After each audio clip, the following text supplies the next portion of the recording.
Creative Tech Podcast. Hi, I'm Kaori Ray, product designer and author.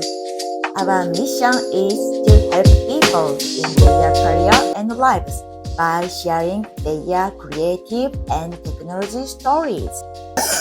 Okay, let's start our second session. And then so I'm gonna introduce Ayame-chan. Hey! So, yeah, thank you. Yeah, you can speak. So, Ayame-chan is our community manager. She can speak English and Espanol.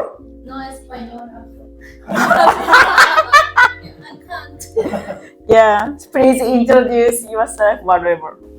Okay, my name is Ayame. I lived in United States for 5 years, and I started my company in Japan about like a menstrual product, and I failed. I worked for 2 years. I couldn't make it profitable, so I worked for like communication industry as project assistant, and yeah, it was very small company.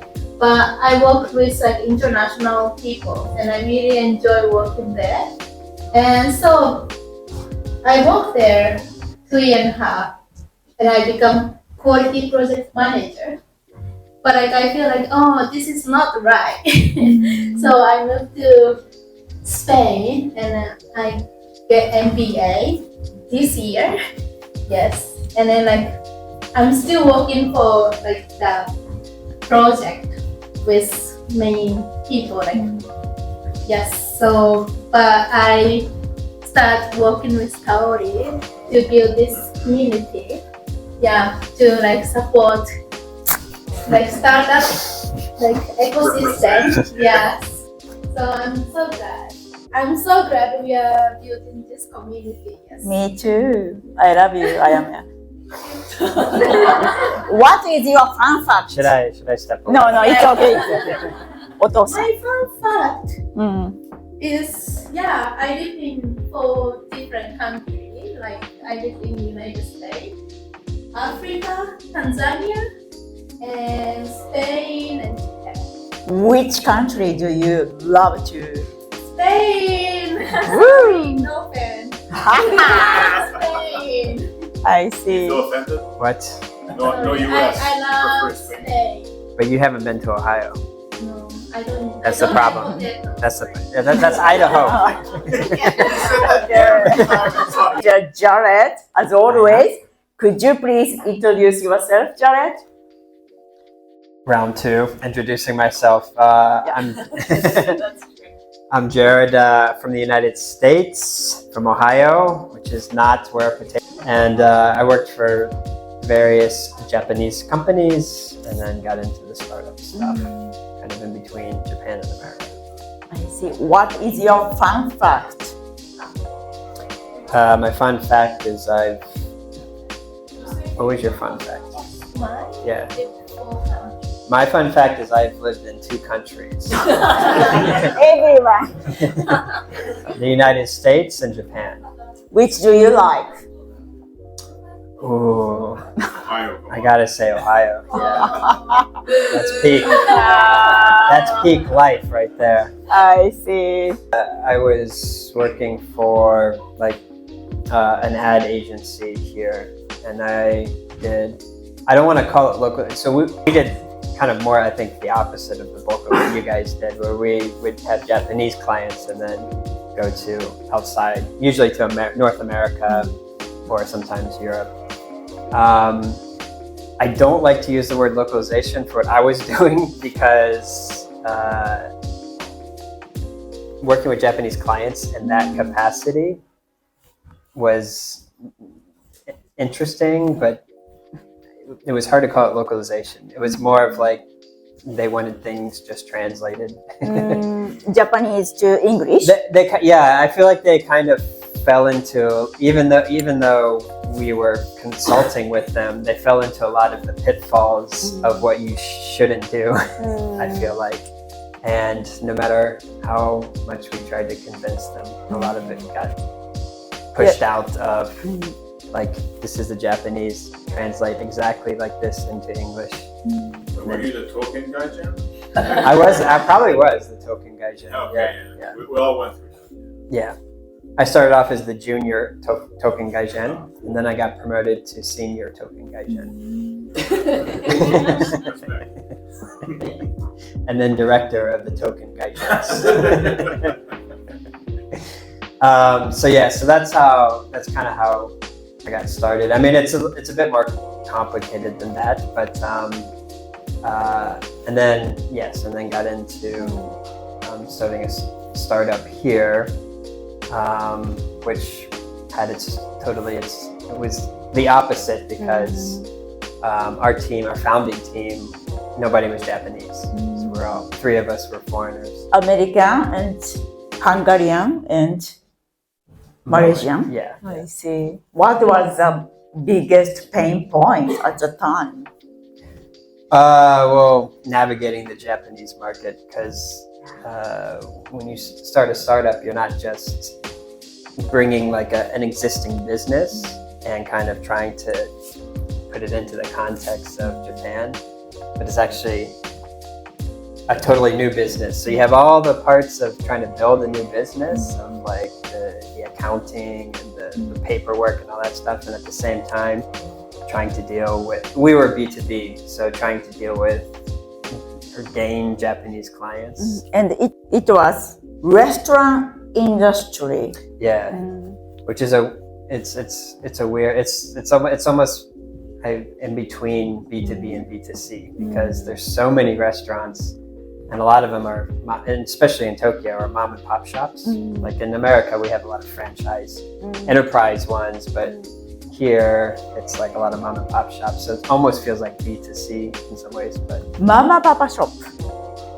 Mama Papa shop. Yeah, it's like mom. Like a family.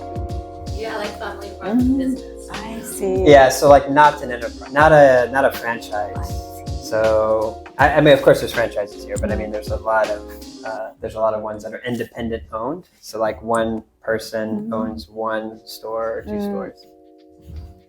So it's different than in America, where you talk to one corporation or enterprise, and then that goes out to hundreds and thousands. I don't know exactly, why that is in America. I think it's mostly because we have a lot of land spread out, and it's easier to start franchises there. But yes. I see. Okay, so your company is acquired by American company, but if American company didn't acquire you guys, so how did you survive the situation? Maybe did you attend like Take Off Tokyo like these parents, or did you ask to like Ryan Nanako-san, these professional agency? What do you think? Well, so that's why I was kind of prodding Nanako earlier about startups and the budget. Actually, when we first started, we were totally bootstrapped. So we actually did not go the route of a localization company in the beginning, because I just don't think we could have afforded it. I mean, if you can't afford it, definitely that's the way you should go. But we ended up just kind of like playing it by ear.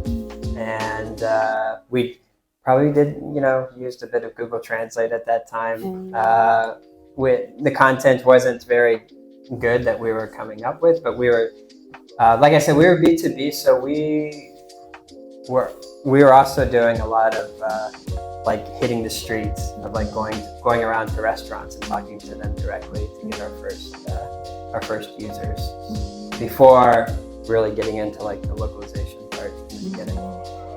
That's how we started. I see. Made a lot of mistakes in the beginning, and it was slow in the beginning. It took us a year and a half to kind of ramp up from zero to like getting our first few clients here. If you can give advice of yourself in 5 years ago, what advice do you want to give?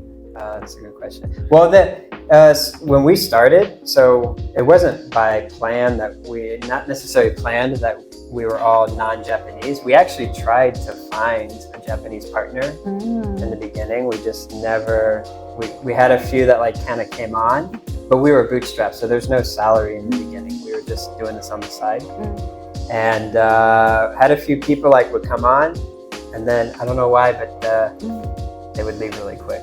Maybe.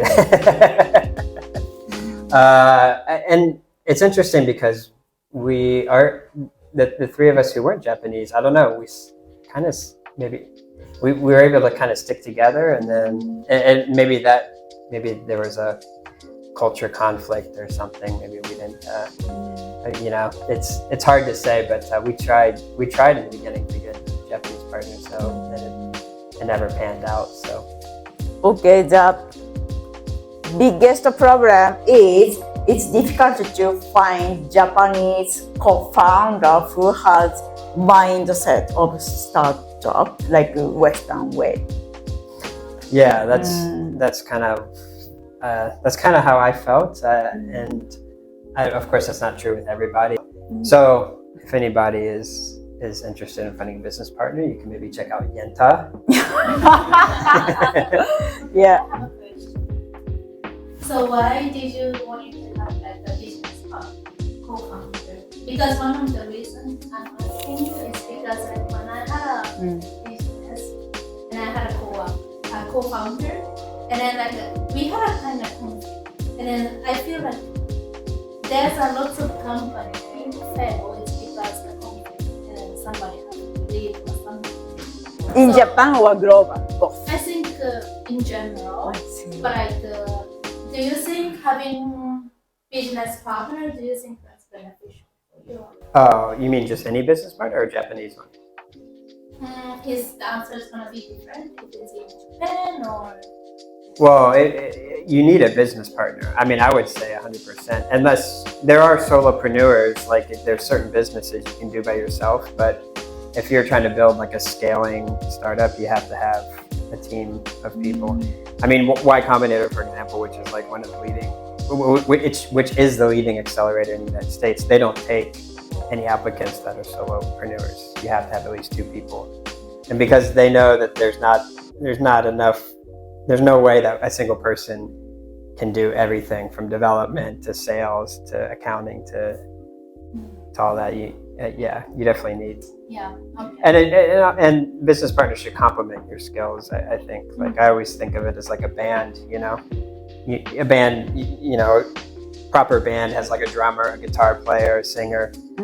It's hard if you're a band and you're being the drummer and the guitar player and singing at the same time. It gets really complicated. Or if you're a band and you have 3 drummers, that's also, unless you're taiko. Okay. But that's I didn't know. Yeah, that's a good. Yeah. So definitely, I would try to find a business partner, and that's the hardest. Like I said, we took 1.5 years to kind of like solidify our team. That was a lot harder than actually building our MVP. I mean, we built our MVP in like 4 months, and it took 1.5 years to build our team. So, Thank you so much for listening our Creative Tech podcast today. We hope our story to help your career and life. See you soon. Bye bye.